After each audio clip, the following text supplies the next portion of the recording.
అందరికీ నమస్కారం. సనాతన ధర్మం ప్రేక్షకులకి స్వాగతం. మనం ఒక ప్రత్యేక అతిథి దగ్గర ఉన్నాము. వారు వచ్చేసి ప్రముఖ ఆధ్యాత్మికవేత్త, అలాగే విద్యావేత్త బట్టిప్రోలు విజయలక్ష్మి గారు. వారితో మాట్లాడదాం. నమస్కారం. నమస్కారం అమ్మా. అమ్మా, మన పురాణాల్లో చాలా కథలు ఉన్నాయి, రకరకాలుగా ఉన్నాయి. అయితే పార్వతీదేవి తన వనంలోకి వచ్చిన ఎవరు వచ్చినా శాపం పెడితే స్త్రీగా మారిపోతుందని నేను ఎక్కడో కథ విన్నాను. అయితే అది ఎంతవరకు నిజం అంటారు? నిజంగానే అలాంటివి ఏమైనా ఉన్నాయా శాపం? నిజంగానే అలాంటిది ఒకటి జరిగిందని మనకి భాగవతం చెప్తుంది. దేవి భాగవతం, బ్రహ్మాండ పురాణం ఇవన్నీ కూడా చెప్తాయి ఈ కథని. ఇలా దేవి కథ అది. ఈ ఇలా ఎవరంటే సూర్యుడిని మనం వివస్వతుడు అంటాం. ఆయన తర్వాత పుట్టినవాడు, అంటే ఆయనకి సంతానంగా వైవస్వతుడు. వైవస్వత మనవంతరం అని చెప్పుకుంటాం చూడండి, ఆ వైవస్వతుడు. ఈ వైవస్వతుడికి శ్రద్ధ భార్య. వీరిద్దరికి పుట్టినదే ఈళ. ఇక్కడ కథ ఎలా వస్తుంది? ఇది కూడా భాగవతంలో భాగమే. మనకి అది చెప్పే కదా, భాగవతమే కాకుండా దేవి భాగవతంలోను బ్రహ్మాండ పురాణంలో కూడా ఇది మనకు ఉన్నది. అది ఎలా నడుస్తుంది? వైవస్వతుడు శ్రద్ధ సంతానం కోసం యాగం చేయడానికి కూర్చుంటాడు.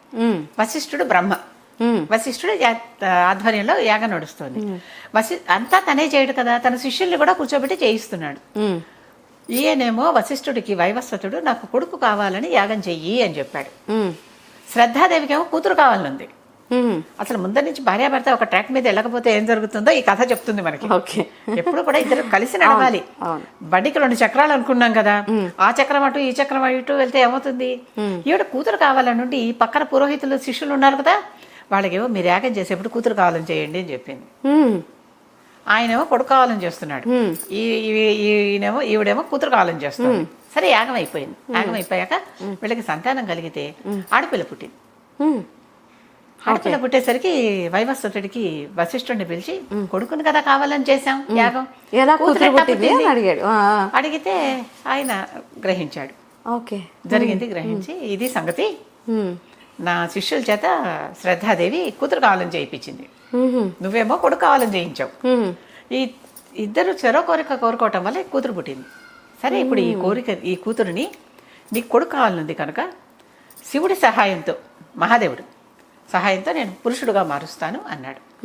ఇళాదేవి అని పేరు పెట్టారు. ఆ పురుషుడికి మారిపోయి ఈయన వశిష్ఠుడు తన తపశ్శక్తితో మళ్ళీ పురుషుడుగా మార్చాక సుజుమ్నుడు అని పేరు పెట్టారు. పేరు పెట్టారు అంటే స్త్రీగా పుట్టి పురుషుడుగా మారాడు. ఇలాంటివి మనం చాలా కథలు ఈ రోజుల్లో కూడా కొన్ని వింటూ ఉంటాం కదా. స్త్రీగా పుట్టి పురుషుడుగా మారాక అంటే లోపల స్త్రీ లక్షణాలు ఉన్నాయి, పురుష లక్షణాలు ఉన్నాయి. బయట పట్టల్లా తెలియటల్లా కన్ఫ్యూజ్డ్ గా ఉన్నాడు చైల్డ్ అక్కడ. ఒకసారి యువరాజు కదా, ఒకసారి సైన్యాన్ని తీసుకుని ఎక్కడికో విహారానికి వెళ్ళాడు.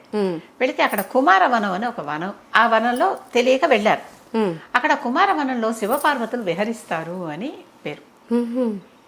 విహరించినప్పుడు ఈ ఆవిడ ఒకసారి ఇలా తన భర్తతో ఉంటే ఎవరెవరో పురుషులు వచ్చేస్తుంటే ఇక్కడికి ఎవరు వచ్చినా స్త్రీలు అయిపోతారని శాపం పెట్టింది.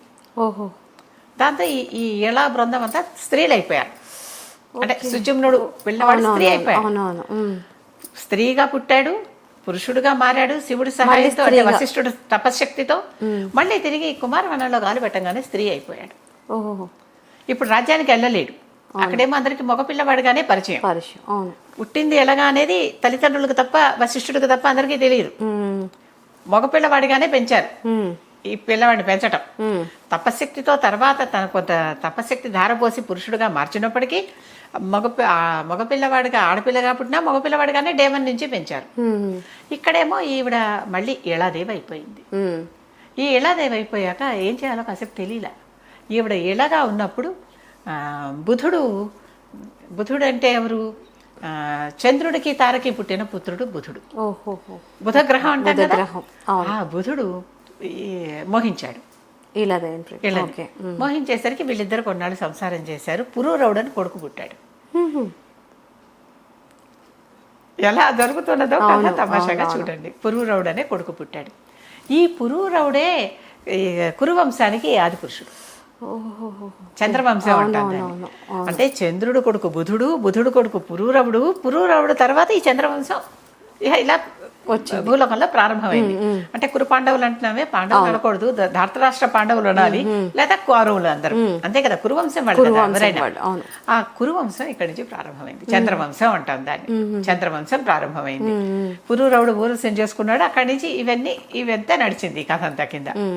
ఈ పురూరవుడికి అయిపోయాక కనేశాక ఈవిడ యలాదేవి తట్టుకోలేకపోయింది. అసలు తను ఎక్కడి నుంచి పుట్టింది, ఎలా అయింది, ఏమిటి ఇదంతా, అసలు ఏం జరుగుతోంది, నా వల్ల ఒక వంశం ప్రారంభమైంది, ఒక రాజవంశం. చంద్రుడు సాక్షాత్తు ఆద్యుడు చంద్రుడు పుత్రుడు బుధుడే తనని వివాహం చేసుకున్నాడు. కనుక ఇన్ని ఉన్నప్పటికీ ఆవిడకి ఒక రకమైన ఏమంటారు ఫీలింగ్, చాలా కన్ఫ్యూజ్డ్ స్టేట్ అని చెప్పాను కదా ఇందాక, బాధ. ఇది అసలు ఏమిటి, నేను ఎందుకు పుట్టాను ఏమిటి అని.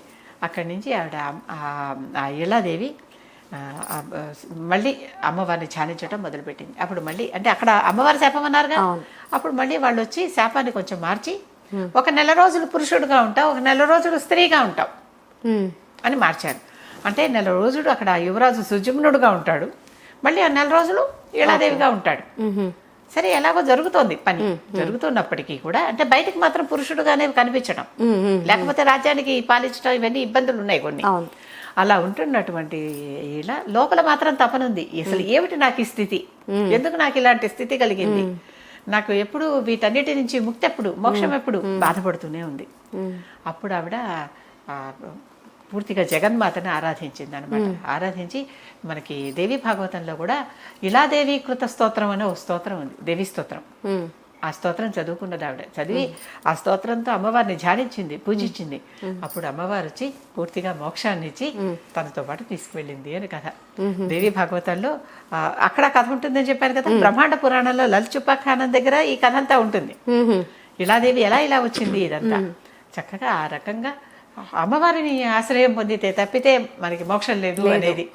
లేకపోతే కాసేపు స్త్రీ, కాసేపు పురుషుడు, కాసేపు స్త్రీగా సంసారం, పిల్లల్ని కనటం, కాసేపు రాజుగా రాజ్యాన్ని పాలించటం, యువరాజు. అంటే తల్లిదండ్రులు యాగం చేసేటప్పుడు సరైన సంకల్పం చెప్పుకోకపోతే, మనం కూడా ఈ రోజుల్లో సంకల్పం చెప్పుకునేటప్పుడు ద్వైతీభావం, అది కావాలా ఇది కావాలా, కొన్ని రెండు కావాలని అడగండి. ద్రుపదుడు యాగం చేసినప్పుడు నాకు ద్రోణుడిని చంపేటంత కొడుకు కావాలి, అర్జునుడిని పెళ్లి చేసుకునేంత కూతురు కావాలని రెండు అడిగాడు. ఇక్కడ కావాలంటే రెండు అడగండి, అదా ఇదా అనేటటువంటి కన్ఫ్యూజన్ పెట్టకూడదు. అవును, అందుకే కదా ఇద్దరు వచ్చారు. కనుక అక్కడ ఇద్దరు వచ్చారు, ఇక్కడేమో ఎలా పుట్టింది, మళ్ళీ సుజుమ్నుడిగా మారుతుంది, మళ్ళీ ఎలా అవుతోంది, మళ్ళీ ఎంతసేపటికి ఈ లింగం మార్పిడి, ఎప్పటికప్పుడు లింగం మార్పిడి, ఏమిటిది అని ఆవిడకి లోపల బాధ వేసింది. బాధ వేసి జగన్మాతను ఆరాధించిందమ్మా. ఆ జగన్మాతను ఆరాధించినప్పుడు జగన్మాత వీటన్నిటి నుంచి విముక్తి చేసి తనతో పాటు తీసుకెళ్ళిపోయిందని చెప్తారు. నిజంగానే చాలా మంచి కథ అమ్మా ఇది. నిజంగానే అంటే ఎలా ఉండాలంటే ఇందులో ఒక సింబాలిక్గా ఏం చెప్పారు అంటే, భార్యాభర్తలు ఇద్దరు ఒకే మాట మీద ఉండాలి, ఇది ఫస్ట్. తర్వాత లేకపోతే నెక్స్ట్ జనరేషన్ కూడా చాలా ఇబ్బందులు పాలవుతారు. చాలా కరెక్ట్ ఇప్పుడు నువ్వు చెప్పింది. ఇప్పుడు కనుక భార్యాభర్త ఒకటిగా తల్లిదండ్రులు ఒకలా ఉండకపోతే తర్వాత జనరేషన్ పెద్దలు ఎలా ఉంటారో పిల్లలు అలాగే ఉంటారు. మన నుంచి నేర్చుకునే వాళ్ళు చాలా మంది ఉంటారు. అలాగే పిల్లలకి చేసే పని వల్ల కూడా పిల్లలు ఇబ్బందులు పడతారు. నేటికి కూడా మనం చాలా మందిని చూస్తాం, ఎప్పుడు కొట్లాడుకునే వాళ్ళ పిల్లలు చక్కగా, వాళ్ళ పిల్లలు చక్కగా ఉండరు. అంటే అది కాన్సెప్ట్ వేరే ఉండొచ్చు, కానీ లాస్ట్ కి అదే వస్తుంది కదా. ఎన్నో రకాలు ఉంటాయి ప్రాబ్లమ్స్, కానీ ఇది ఒక ప్రాబ్లమ్ ని ఒక కథగా మనం తీసుకున్నాం, ఒక మనం లైఫ్లో తీసుకున్నా కూడా ఒక మంచి లెసన్ అమ్మాయి. భాగవతం చదువుకుంటూ ఏ ఒక్కటి వృధా పోదు. అదే మన బతకటానికి మన జీవితం ఎలా ఉండాలి, ప్రతి వాళ్ళు ఒక మనిషిగా, ఒక భార్యాభర్తలుగా, ఒక తల్లిదండ్రులుగా, ఒక భక్తుడిగా, అన్నిటికీ ఒక్కొక్క స్టోరీ నిజంగానే చాలా అద్భుతం.